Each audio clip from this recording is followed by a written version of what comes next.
everyone, my name is Shauna, in case you don't know, and welcome back to another video. Today I felt like filming in a new space, so this is my first bedroom. Well, first bedroom at my current household. Before I was in the room that I was currently in, I was in this room. And this is like one of the few things in here that actually proves that I lived here. This is an Attack on Titan poster. I'm gonna do a book tag, because, you know, life is hard right now, and book tags are fairly easy to film. So, I'm gonna do a book tag. Hopefully this is fun. So the tag that I'll be doing today is the cats and books tag. I'm gonna have a cat lover, so of course I was gonna do this tag at some point. The creator for this tag is Spinster's Library, and I will link their YouTube channel down in the description below. My laptop died with all the questions, so be right back while I go grab my charger. Okay, so you're turning it back on. I also thought this would be an appropriate tag to do today because I'm having a bad mental health day and my cats help with my mental health, and that is the main reason why I adopted my two cats, because I needed help with my mental health. And so I was like, cats, they will help, and they did. I love cats. I mean, are they aggressive? Do they bite you? Yes. But they'll also snuggle with you, they'll be cute, they'll love you. So I think it's worth being bit to have adorable kitties. Okay, the first question says, tell us about your cats. Name, age, hobbies. So I have 3 cats living in my house. 2 are my own, 1 is my brother's cat. I'm going to talk about my brother's cat too. First cat, Luna. Full name being Luna Lovegood Scamander. Luna is, oh gosh, okay. How old is Luna? Let me figure this out. Luna's the same age as my other cat, so I got Luna in 2016, so 2016 to 2017, 2017 to 2018, 2018 to 2019, 2019 to 2020, 2020 to 2021, 2021 to 2022, so she is 6.5 years old. Her hobbies are ripping out her hair, unfortunately, sleeping, and eating, and acting like she's dying whenever I don't have her bowl filled to the brim. And a hobby that she also shares with her sister is that they like to watch animal videos on TV, specifically squirrels and birds. So I turn on squirrel and bird videos and they can stay there for hours at a time watching it. My other cat, who is actually currently at the door, she's trying to get in here. Did you see her paw? I can't let her in here because, well, there's 2 reasons. First of all, in my room, I don't have my bed on a frame, so there's space underneath, because I literally hate it when cats go under there and then refuse to come out.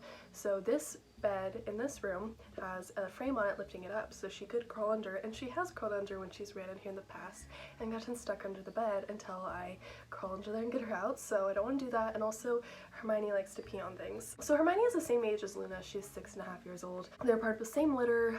Hermione's hobbies, besides watching the animal videos, is she really likes to watch violent TV shows with me, which I know is weird, but she's obsessed with The Walking Dead, she's obsessed with Zombieland, she's obsessed with like any violent show and any zombie show.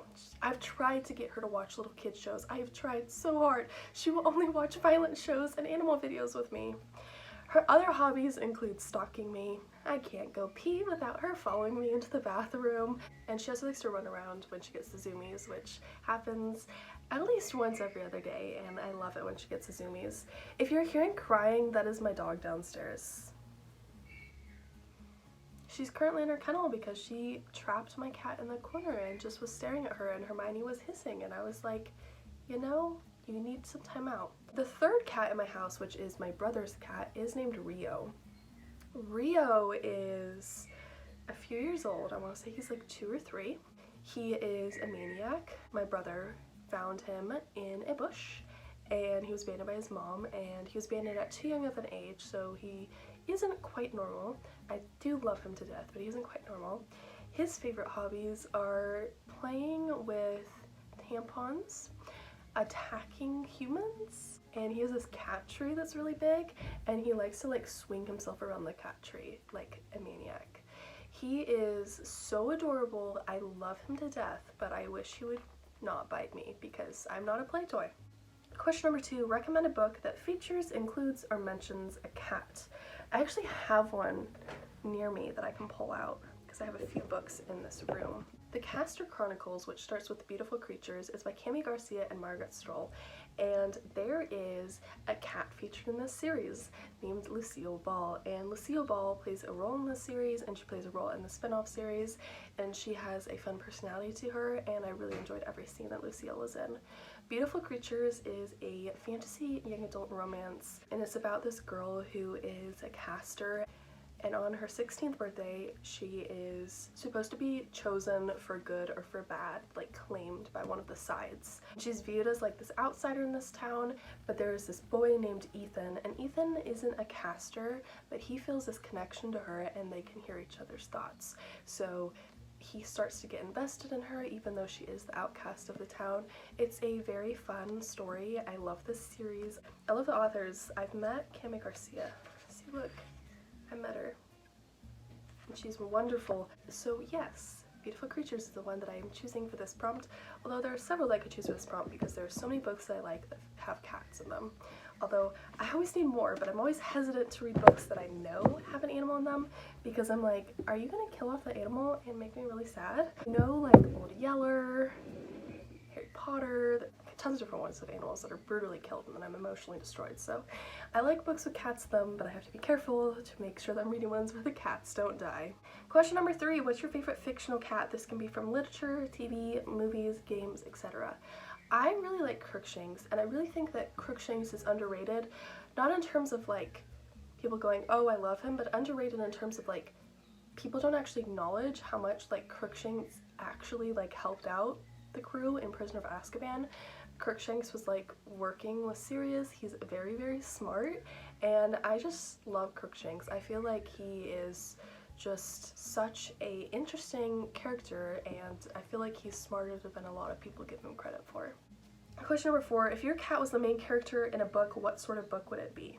So I am going to be doing all of my cats, including my brother's cat. So Luna would be the main character in a contemporary story about mental health issues. Specifically, I feel like it would be like a book about OCD because she rips out her hair and she has a lot of anxiety, and I feel like she would just like be a character with OCD and or anxiety. So I feel like that's what her story would be. I feel like Hermione's story would be like a lighthearted and funny fantasy story. I don't know why fantasy. I just feel like maybe it has to do with the fact that I named her after a fantasy character. I mean, I named Luna after a fantasy character too, so I suppose Luna could be in a fantasy book with mental illness representation. And with Rio, he would be in an action book, and he would be starring as the villain of the action book. Or he would be starring as the morally gray hero. I'm not going to explain that.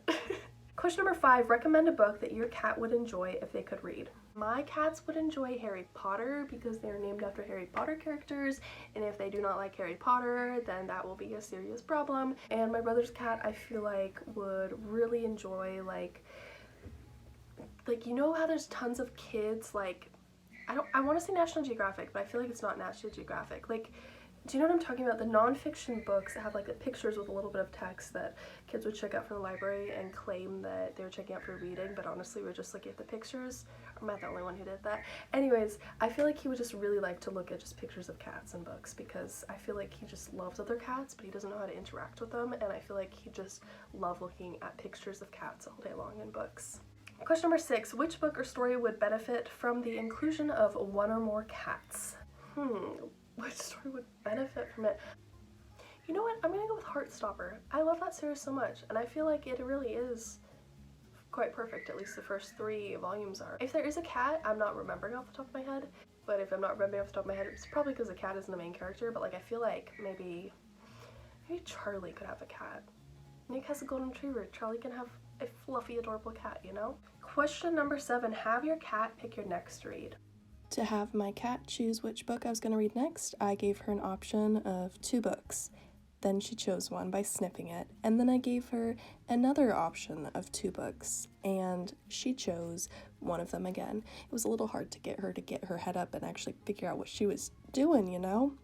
But then the semi-final round went into a final round between the two books that she chose, and she ended up choosing The Amber Spyglass as my next read. So that was all for this video. I hope you enjoyed it. If you did, feel free to give it a thumbs up and subscribe to me if you haven't already. I have a Bookstagram, and I highly recommend that all of you check that out because I upload a lot of reviews there. I upload a lot of bookish photos over there, and I hope all of you are having a great year so far. I hope all of you are having a great winter season or summer season, depending on where you are in the world. And until next time, everyone, goodbye!